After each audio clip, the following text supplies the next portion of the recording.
convergen aquí. Una es la de Jesús, que habla con un intérprete de la ley. Un intérprete de la ley era un escriba, era el que leía las leyes, las tablas de Moisés, y las contaba o las enseñaba al pueblo. Por lo tanto, este intérprete de la ley sabía mucho, y por saber mucho, y estos escribas siempre deseaban hacer caer al Señor Jesús.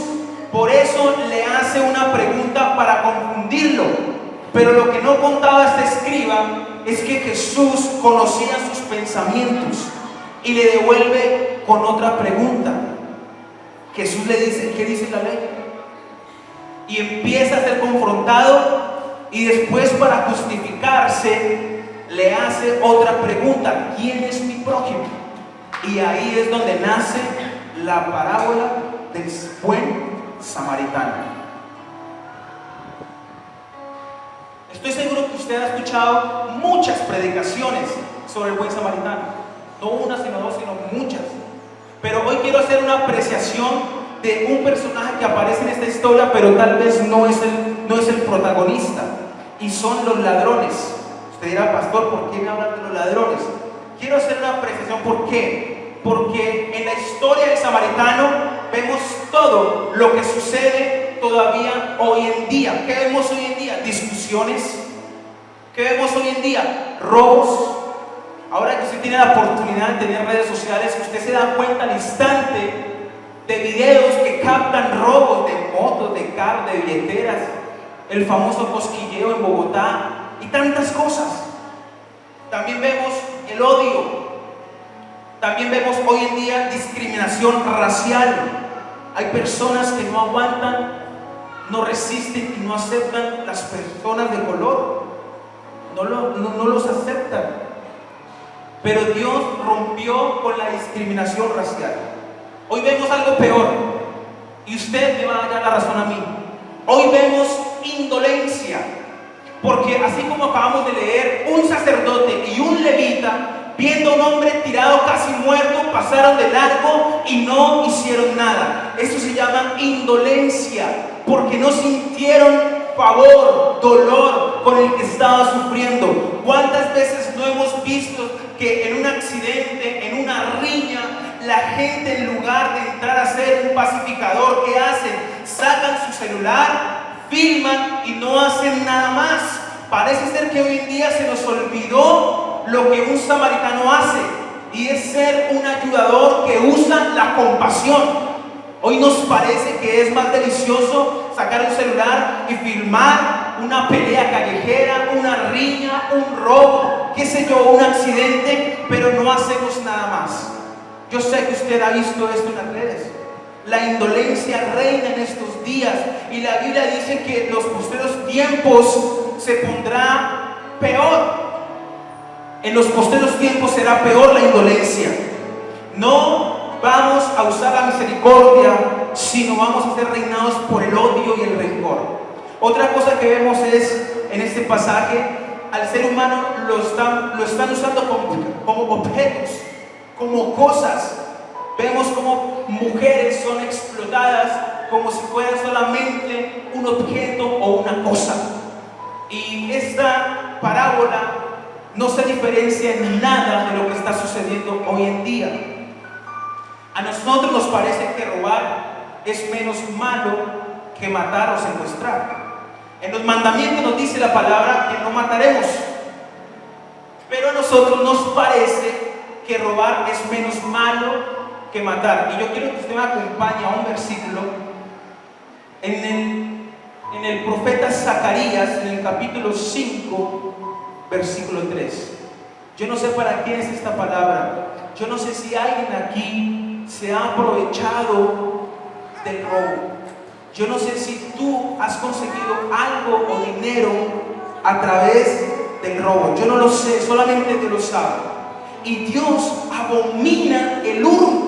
Por eso quiero enfatizar en los ladrones que despojaron a este judío y lo dejaron botado. ¿Qué dice Zacarías en el capítulo 5, versículo 3? Quiero que usted lo lea conmigo, porque Dios abomina el hurto o el robo. Dice la palabra: entonces me dijo, esta es la maldición que sale sobre la faz de toda la tierra. Porque todo aquel que hurta, como está de un lado el rollo, será destruido. ¿Qué le va a pasar al que hurta? Será destruido. Lo que alguien consigue con hurtos se desborona por sí solo. Así que, amada iglesia, esta palabra es para prevenirnos. A usted, a sus oídos, le van a llegar negocios donde alguien pierda y usted gane. Y sabemos que en Dios, los negocios santos de Dios son donde gana y gana la persona, no donde solamente gana uno, porque sería un robo. Así que en esta mañana Dios quiere advertirnos a todos nosotros sobre el hurto. Dios va a destruir al que hurta o al que roba o al que se aprovecha del que poco tiene.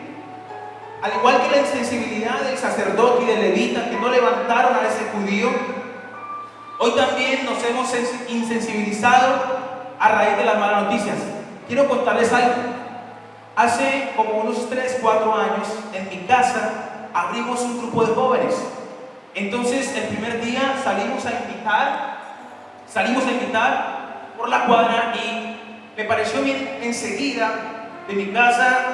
Recientemente se han pasado a vivir unas personas allí. Entonces yo con todo el amor y el gusto yo los invité a mi grupo. Efectivamente a las 7 en punto empezaron a llegar los vecinos, los jóvenes, y entre esos jóvenes llegó uno bien particular. Uno que miraba muy diferente, su mirada era muy seria, muy directa, su aspecto demostraba que era una persona un poco dura. Mas sin embargo, al finalizar el grupo, yo me le acerco a este joven y empiezo a indagar en su vida.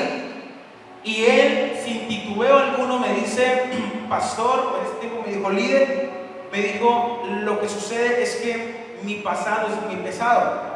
Lo que pasa es que yo pertenecí a las autodefensas de Colombia. Cuando él me dice eso, yo tomo una precaución, porque en Colombia teníamos este gran conflicto. Si hay alguien aquí que perteneció, yo declaro que la sangre de Jesús te hará una nueva persona. ¿Cuánto lo creen? Para Dios es fácil cambiar a una persona, para nosotros es imposible, para Dios sí es fácil. Y este joven empezó a contar, entonces yo me senté con él en el andén fuera de mi casa y duramos un largo tiempo. Y yo empecé a preguntarle de todo directamente. Y él también me dijo: pastor, mire, yo pertenecí a las autodefensas del Casanare. Y yo le dije: bueno, ustedes cuéntenme por qué les es tan fácil matar y por qué son tan insensibles a quitarle la vida a alguien más. Y empezó a decirme el pastor: mire, cuando a usted le matan un familiar, cuando a usted le empiezan a matar un amigo, cuando a usted le matan un compañero, cuando usted empieza a ver a sus compañeros taladrados con un taladro en su columna, en sus rodillas, cuando los encuentra sin cabeza, usted se vuelve insensible y usted se entra en el río de la violencia y no puede parar y ya no se puede salir de ahí. Cuando usted recibe un tiro, usted quiere dar 2 tiros, me decía él. Y yo quietico ahí escuchando, porque yo no sabía si realmente estaba convertido o no. En realidad, pues, uno guarda distancia, pero él entró como en confianza conmigo y me empezó a contar. Y me contó de las atrocidades, me dijo cómo era el pormenor de la guerra, me dijo cómo se enfrentaban en el monte. Yo pensaba que ellos se tiraban al piso, se arrastraban como las películas de Rambo que uno ve, pero no, él me dice: no, cuando usted ametralla, usted va de pie, usted va de frente, y usted en la noche. Y yo le decía: pero en la noche ¿cómo matan? Si está todo oscuro, si es difícil. Me dijo: uno se acostumbra, uno dura 7 meses en la selva y usted casi que se vuelve un animal, porque usted ve a través de la oscuridad clarito.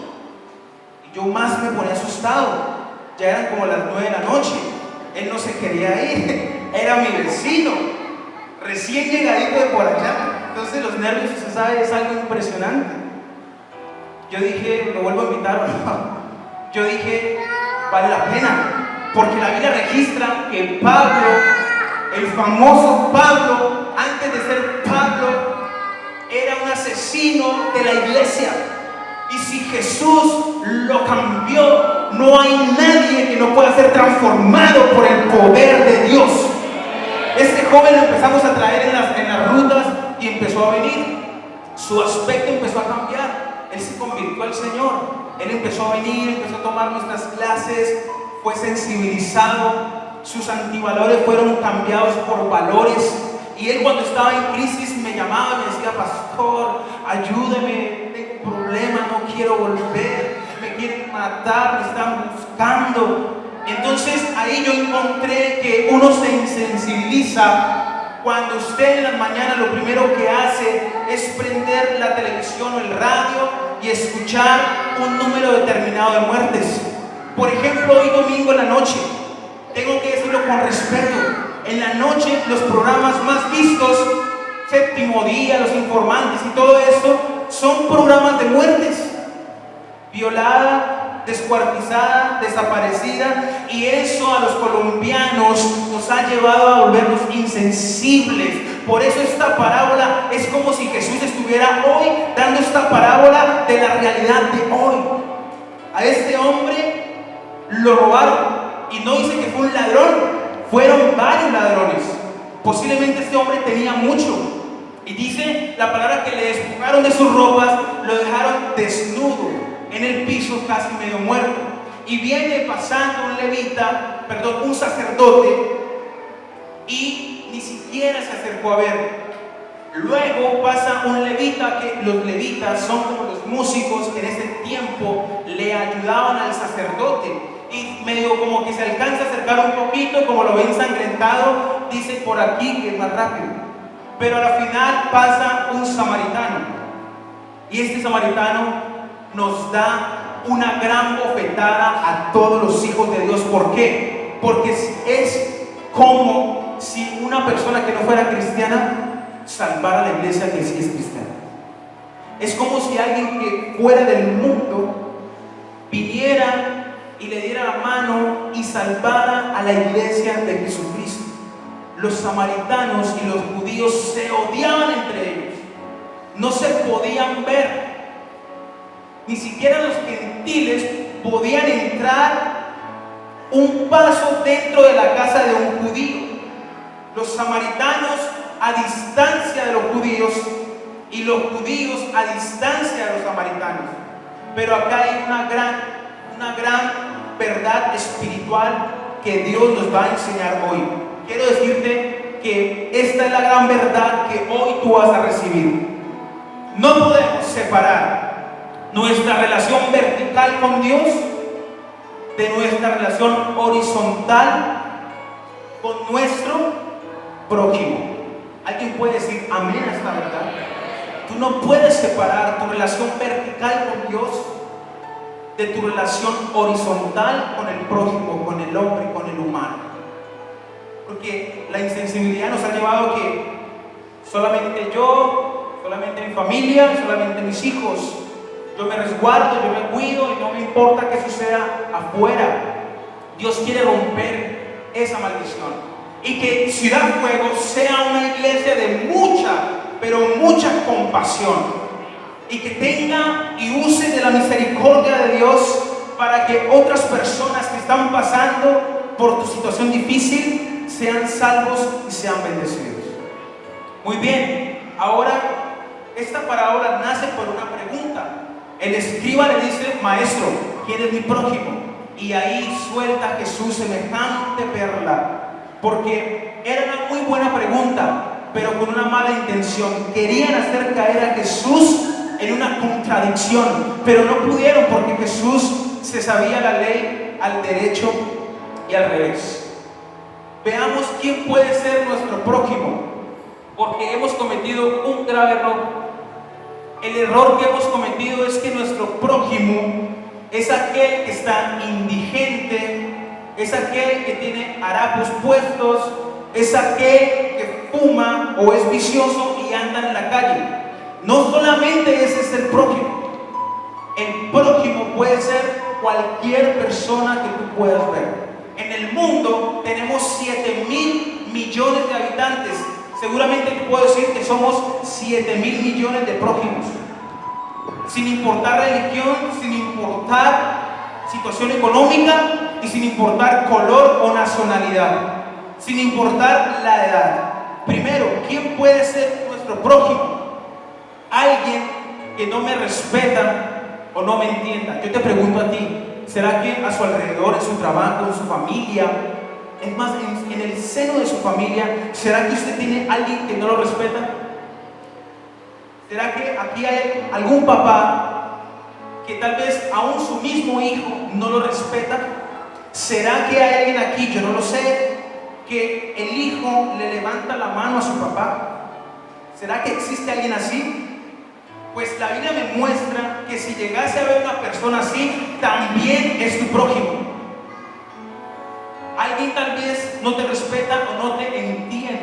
Tal vez tu familia, que no es cristiana, no te entiende. ¿Por qué vas todos los domingos a las 7 de la mañana a la iglesia y se viste y se arregla y se pone la mejor pinta? Y esa religión de irse todos los domingos, tal vez tu familia no te entiende, pero quiero decirte, la palabra dice que ellos aún son tu prójimo. Los judíos y samaritanos se odiaban. 3 siglos antes de que Jesús hablara con este señor, los samaritanos fueron los mismos judíos que se empezaron a casar y a relacionarse con los que no eran judíos. Eso creó una mezcla que se llamaron los samaritanos. Judíos se casaban con los samarios, con los samaritanos. Y los judíos que quedaron judíos, porque yo les quiero decir algo, los judíos hacen negocios solamente con judíos. Los judíos solamente se casan entre judíos. Los judíos solamente ayudan a los judíos. Y por eso odiaban a los samaritanos. Los samaritanos para ellos eran una raza inferior. Algo parecido a lo de Hitler. Hitler, ¿qué soñaba? Soñaba con crear una raza alemana pura. Por eso Hitler quemaba y mandaba a matar a todo aquel que no era alemán, a todo aquel que era de color, a todo aquel que no medía más de 1,80. Y Hitler soñaba y quería una raza pura. Los judíos en ese momento, y por eso Jesús suelta esa parábola para dar una bofetada a los judíos, decirle: los samaritanos también son hijos de Dios. Amén. Los católicos también son. ¿Qué son? Es tu prójimo. Si en tu familia hay un mormón, si en tu familia hay un católico, también es tu prójimo. Dios quiere enseñarnos esa gran verdad, que no separemos nuestra relación con Dios de la relación con el ser humano, con el prójimo. Número 2, ¿quién puede ser tu prójimo? Alguien a quien tú no conozcas. Como lo dije, en el mundo somos 7.000 millones, pero por el hecho que tú no conozcas a alguien, no deja de ser tu prójimo, también es tu prójimo. Es natural amar a quien corresponde nuestro amor, pero Dios no tiene favoritos. ¿Qué dice la palabra en Juan 3:16? Usted se lo sabe. De tal manera amó Dios al mundo, ahí no excluyó a nadie, ahí no prefirió a nadie, Él los prefirió al mundo entero.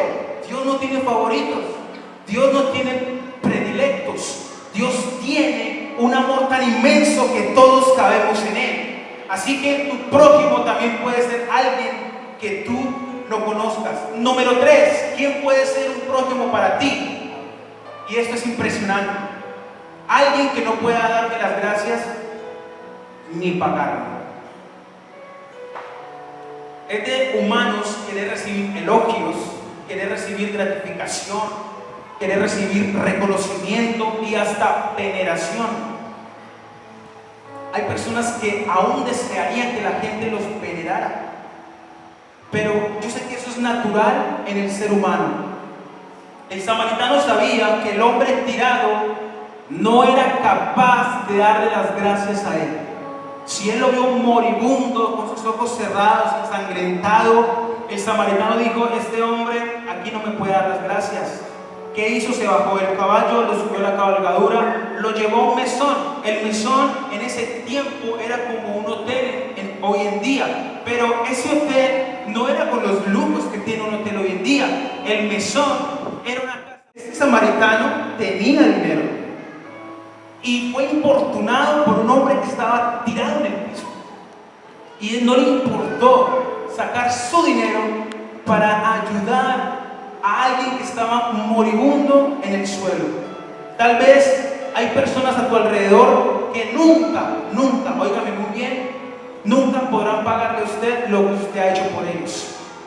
Yo sé que usted conoce a profundidad personas que usted le ha dado la mano y usted dice: pastor, yo le di la mano pero me la mordió, fue ingrato y no me quiso pagar, me sacó prestado y no me ha pagado. ¿Será que aquí hay alguien que tiene algún deudor que hace años y años no le ha pagado?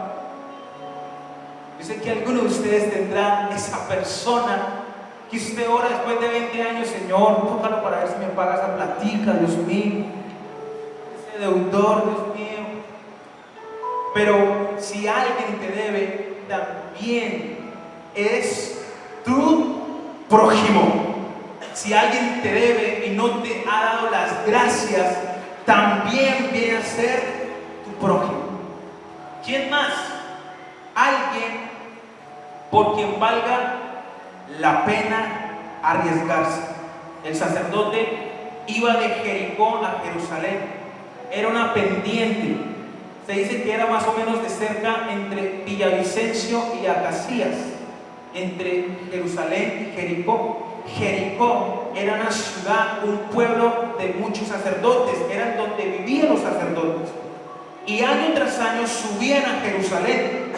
Ahí es donde sucede este episodio de la parábola. Era un camino escabroso y por lo tanto era muy fácil para que los ladrones hicieran de las suyas. Cada persona que subía a esa montaña era susceptible a que lo robaran en algún momento. Y este hombre, sacerdote, y este levita, tal vez dijeron: si yo me acerco a ese hombre, tal vez puede ser una trampa. Se está haciendo, se levantan y nos capturan. O el sacerdote también pudo pensar: tal vez hay más ladrones esperando a que alguien pare y nos puedan robar. Es legítimo que tú no quieras arriesgar nada.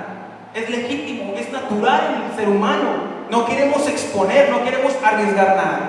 Pero vale la pena arriesgarse por alguien que realmente necesita el amor de Jesús. Alguien en tu vida, alguien se arriesgó contigo, alguien se arriesgó conmigo y dijo: lo vamos a invitar a la iglesia, le vamos a predicar el evangelio, lo vamos a llamar al cielo.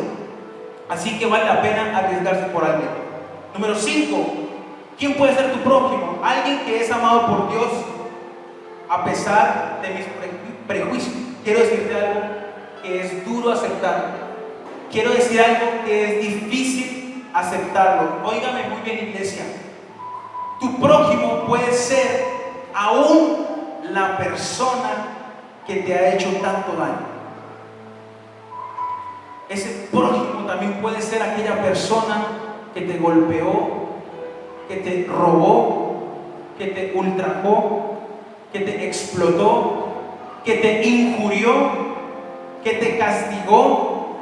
Ese prójimo puede ser alguien que te hizo mucho daño, alguien que dividió tu familia. Ese también puede ser alguien que destruyó un hogar.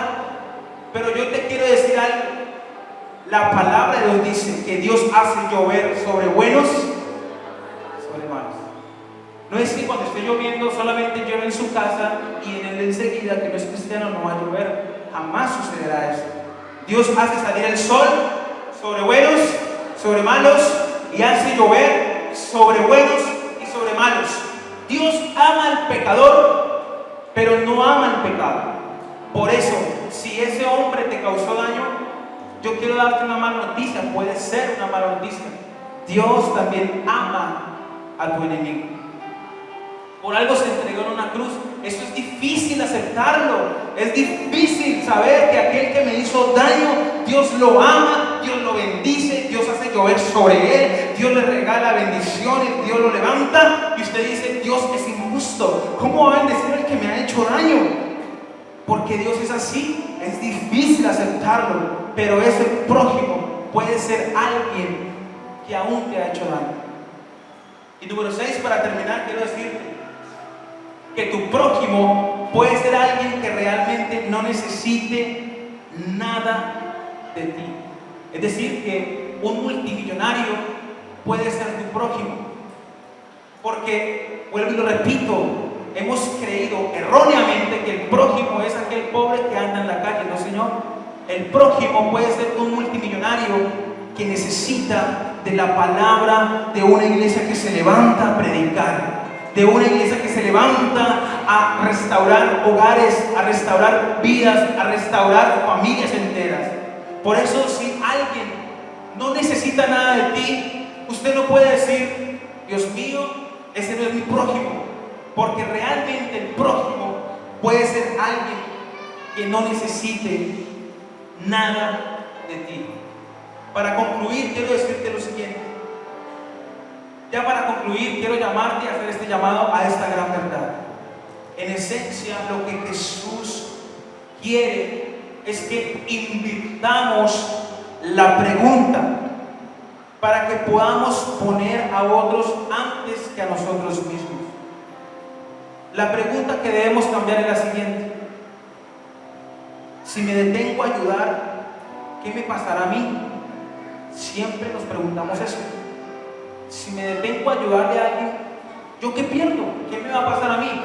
Esa pregunta debemos cambiarla por esta: si no me detengo a ayudar a este hombre, ¿qué le pasará a él? Eso es tremendo. Si usted cambia esa pregunta y deja de preocuparse por usted mismo y realmente dice, si yo no ayudo a esa familia, si yo no ayudo a esa persona, si yo no ayudo a ese amigo, ¿qué le pasará a él? Usted conoce la verdad, usted tiene la salvación, pero ¿cuántas personas y aún en tu familia no conocen al Señor Jesús? Y tal vez puedan decir, este hombre es cristiano. Y usted puede decir, si no les predico, ¿qué les va a pasar a ellos? Si yo no los traigo a la iglesia, ¿qué les pasará a ellos? Usted sabe muy bien, amada iglesia, que hay dos caminos de ahora en adelante: el camino de la vida y el camino de la muerte. Existe el infierno y existe el cielo.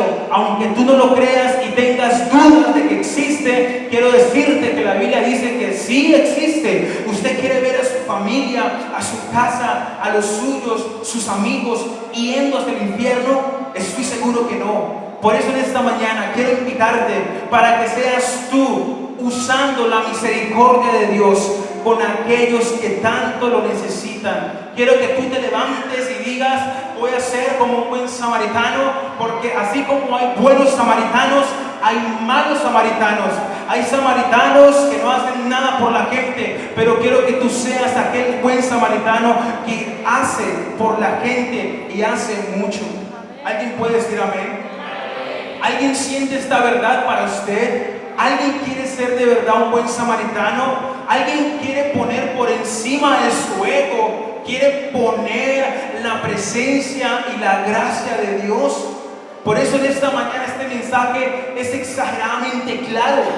No te está exigiendo mayor cosa, te está exigiendo que uses de la misericordia que no es tuya, sino es del mismo Dios que nos amó y nos perdonó en una cruz. Yo quiero que tú examines qué tanto has usado la misericordia en estos últimos tiempos. ¿Será que su corazón se endureció? ¿Será que cuando un niño mal vestido le está ofreciendo un dulce para vender, usted dice, chino, corra para acá? Tal vez usted sienta insensibilidad y ni siquiera 1,000 pesos, 500 pesos, 20,000 pesos lo hagan a usted mover a misericordia. Yo lo reconozco, muchas veces en el carro nos molesta el que le tira el chorrito de agua jabón para lavarle a uno el parabrisas. Y yo lo confieso, me molestaba. Y cuando ve a alguien, a uno trabajando, sabiendo que ese alguien con lo que tú puedas dar será tan feliz y bendecido, y a ti no se te va a acabar la vida, ahí comprendí que el Señor tenía compasión. Un día Jesús iba de camino y dice la palabra que 5,000 personas lo siguieron sin necesidad de llamarlas. Y dice la palabra literalmente que cuando Jesús se devolvió a ver, tuvo compasión de ellas, los mandó a sentar y les dio de comer y les dio de beber. Jesús primero se preocupaba, diga conmigo, por esta, y luego sí les predicaba. Hoy en día, ¿qué queremos ser? Más santos que la Biblia, y cogemos a bibliazos a la gente, conviértase, conviértase, conviértase. Pero Dios quiere que se active en Ciudad Fuego la compasión. Para Dios es muy grave que no tengamos compasión con el prójimo, porque entonces no nos pareceríamos a Él.